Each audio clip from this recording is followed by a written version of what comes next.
Mis padres siempre pensaron que la educación era lo más importante para mi vida. Gracias a un jefe de mi madre, que trabajaba como su secretaria, lograron meterme a uno de esos colegios de élite, un lugar donde la educación era de primer nivel, pero donde también se te medía por el auto en el que llegabas o por el país donde pasabas las vacaciones.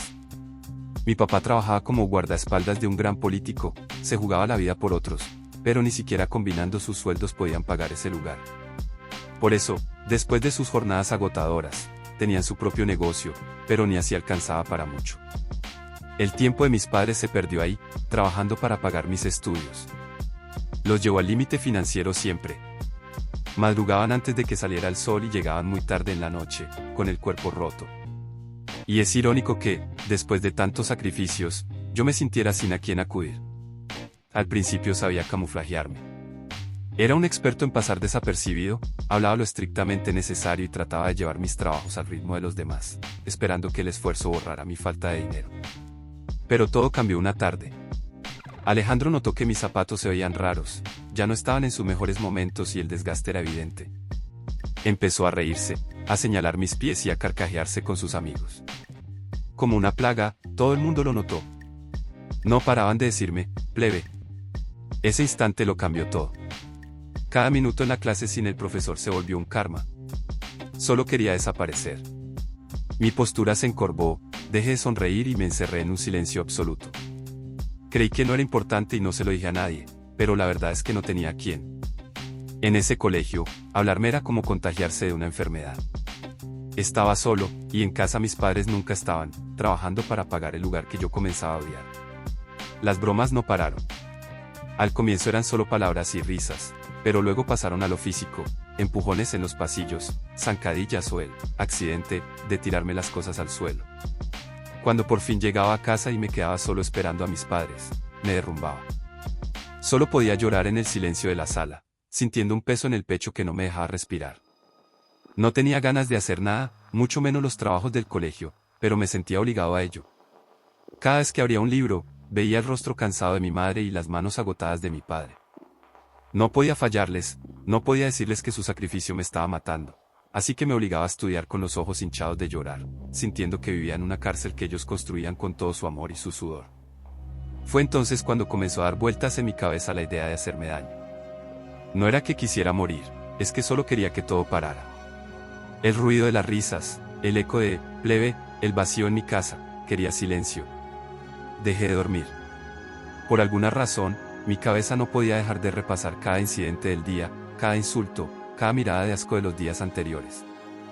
Repetía las escenas una y otra vez en la oscuridad, como una película de terror que no podía apagar. Comencé a ir al colegio con apenas unas horas de sueño encima, arrastrando los pies y con la mente nublada. Obviamente, mi nivel académico empezó a verse afectado. Yo, que me esforzaba tanto para justificar el gasto de mis padres, empecé a reprobar, a entregar trabajos a medias, a perderme en las explicaciones de los profesores. Y eso solo les dio otra cosa de qué reírse. Ahora el plebe no solo era pobre, también era estúpido. Sus burlas encontraron un nuevo combustible mientras yo me hundía más en el pozo. En las reuniones familiares, mis padres hablaban con orgullo de mí. Se les llenaba la boca diciendo que yo pertenecía a ese colegio de donde se habían graduado presidentes y grandes empresarios.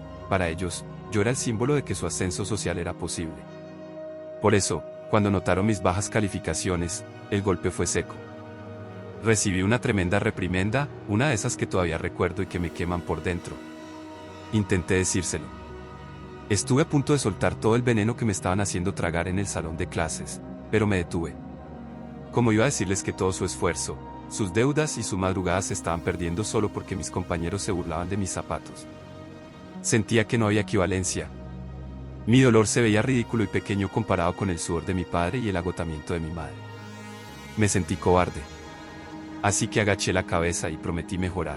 Les juré que volvería a ser el alumno brillante que esperaban, aunque por dentro sintiera que ya no tenía fuerzas ni para sostenerme en pie. Me encerré en mi cuarto a estudiar, pero las letras bailaban frente a mis ojos y el sueño me vencía, mezclándose con la idea de que, si no podía cumplirles, lo mejor era dejar de ser una carga. Lo peor fue comenzar a creer en sus burlas. Me convencí de que tenían razón, empecé a sentirme bruto, tal como me decían a diario. Mi autoestima estaba tan destrozada que ya no veía el acoso como una injusticia, sino como una consecuencia de lo que yo era. Un día, el profesor de sociología pidió un ensayo sobre la eutanasia. En lugar de investigar teorías o citar autores, simplemente me dejé llevar. Escribí sobre el cansancio, sobre el derecho a dejar de sufrir cuando el entorno te asfixia y sobre cómo la muerte puede parecer la única forma de dignidad para alguien que ha sido despojado de todo. Al terminar mi ensayo, tenía los ojos llenos de lágrimas. El papel era un espejo de mi propia desesperación. Por fortuna, en ese salón donde nadie me miraba, nadie lo notó. La semana siguiente, el profesor me pidió que hablara con él después de clase. Pensé que sería otro regaño por mis notas o por mi falta de atención, pero cuando entré a su oficina, el ambiente era distinto. No estaba solo. Sentada junto a él, estaba la psicóloga del colegio. El ensayo, que yo había escrito como una despedida silenciosa, se había convertido en una alarma que por fin alguien había escuchado. Mi versión no fue preguntada. No les interesaba entender el infierno que vivía cada día en los pasillos, ni el peso de los zapatos viejos, ni el vacío de mi casa. Solo querían saber de mis tendencias suicidas, como si fuera un síntoma médico que debían reportar para lavarse las manos. No me preguntaron cómo me sentía, ni por qué un ensayo sobre la muerte era mi única forma de gritar. Al salir de esa oficina, el sentimiento de derrota me invadió de nuevo, pero esta vez con más fuerza. Confirmé lo que ya sospechaba, en realidad no le importaba a nadie. Yo era solo un problema administrativo para el colegio y una inversión para mis padres. Esa supuesta ayuda solo me hizo sentir más solo y más invisible. Regresé a casa ese día con la certeza de que el mundo seguía girando sin verme. Me encerré en mi cuarto, escuchando el silencio de una casa donde mis padres aún no llegaban porque seguían pagando mi condena. Me senté frente a la ventana, mirando hacia abajo, sintiendo que la derrota ya era total. Si ni siquiera los expertos querían escuchar mi historia, ¿qué sentido tenía seguir intentando contarla? Obviamente avisaron a mis padres. Y ellos, a pesar de estar al límite, lo intentaron. Dejaron de lado las madrugadas extremas y los turnos dobles por un momento para tratar de estar conmigo, de pasar tiempo de calidad en casa. Ese gesto, verlos ahí sentados a mi lado, me reconfortó de una manera que no puedo explicar. Aunque en el colegio las cosas no cambiaron mucho y las risas de Alejandro seguían ahí, el vacío en mi pecho se llenó un poco. Al menos en mi casa, en mi pequeño mundo, volví a sentir que era valioso. Esa presencia de ellos fue el primer muro contra la idea de abandonarlo todo.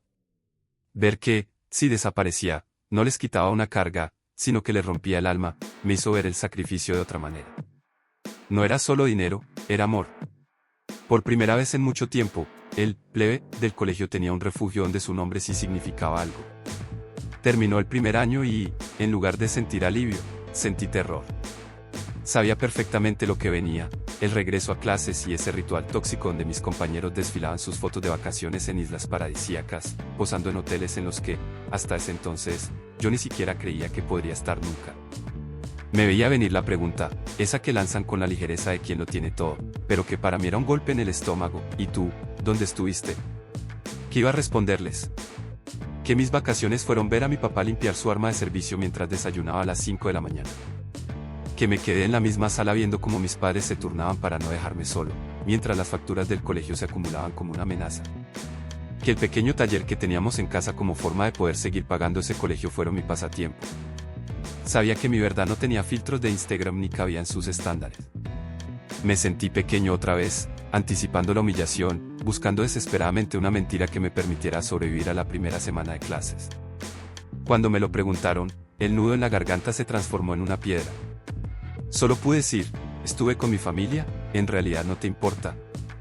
Cuando Alejandro escuchó mi, no te importa, su rostro se transformó, no soportaba que el plebe le negara el acceso a su vida. Se acercó tanto que pude oler su perfume caro, ese que contrastaba con el olor a sudor y aserrín que yo traía de casa. Me escupió. Fue un acto lento, deliberado, cargado de un asco que me redujo a nada frente a todos. Sentí la calidez de su desprecio resbalando por mi mejilla y, en ese instante, el mundo se quedó en silencio. Ya no escuchaba las risas de fondo ni el eco del pasillo. Solo escuchaba los latidos de mi corazón, como tambores de guerra golpeando mis oídos. Repasé en un milisegundo las ojeras de mi madre, las manos callosas de mi padre y mis zapatos rotos. Toda la contención, todo el camuflaje que había mantenido durante meses, se astilló. Mi mano derecha se cerró por instinto, apretando no solo mis dedos, sino toda la rabia acumulada. No hubo pensamiento, solo una descarga eléctrica que viajó desde mis pies hasta mis nudillos. El impacto fue seco, un estallido de hueso contra hueso que me vibró hasta el hombro. Vi su nariz desviarse, escuché el crujido del cartílago rompiéndose, por primera vez, el rojo de la sangre de Alejandro era exactamente igual al de la mía. Él cayó al suelo, y con él, cayó la jerarquía que me había mantenido arrodillado. Ese día, la oficina del rector se sentía como un tribunal de la Inquisición. Mi padre estaba allí, sentado con la espalda recta, con ese porte que le daban años de servicio, pero sus manos delataban su angustia. Frente a nosotros, el padre de Alejandro no gritaba, su poder era de esos que se ejercen en voz baja. Dijo, no voy a permitir que mi hijo comparta el aula con un salvaje.